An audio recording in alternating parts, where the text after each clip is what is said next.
ఇది ప్రపంచంలో టాప్ 5 రాజధానులు ఒకటి కాటాలి. దీన్ని చూడటానికి అనేక మంది రావాలి. ఇది ఒక టూరిజం ఏరియా కావాలి.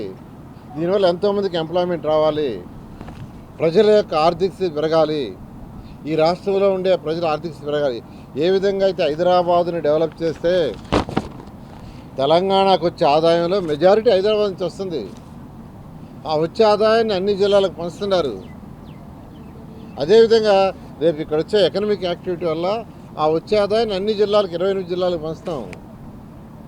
ఒక లాంగ్ విజన్తో మా నాయకుడు చేస్తున్నాడు. ఆ విజన్ లేని నాయకుడు గత ముఖ్యమంత్రి.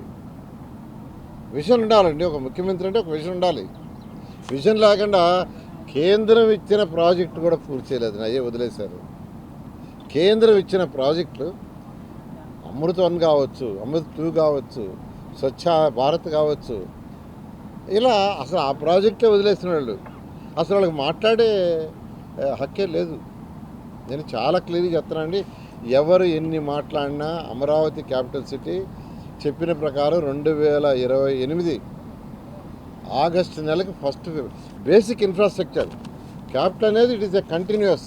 హైదరాబాద్ ఈరోజు ఇంకా డెవలప్ అవుతూనే ఉంది. నయారా ఇప్పుడు డెవలప్ అవుతూనే ఉంది. చండీగఢ్ డెవలప్ అవుతుంది. పోయి చూడమనండి. పోయి అవి చూడండి. ఇంకా స్టిల్ ఎప్పుడో 15 ఏళ్ళు 20 ఏళ్ళు 60 ఏళ్ళ క్రితం పెట్టినాయి. బట్ ప్రజలు ఇల్లు కట్టుకోవటానికి లేదా ఏదైనా షాప్స్ కట్టుకోవటానికి, కమర్షియల్ యాక్టివిటీ ఇండస్ట్రీస్ చేసుకోవటానికి వాటికి ప్రభుత్వం బేసిక్ ఇన్ఫ్రాస్ట్రక్చర్ ఇవ్వాలి.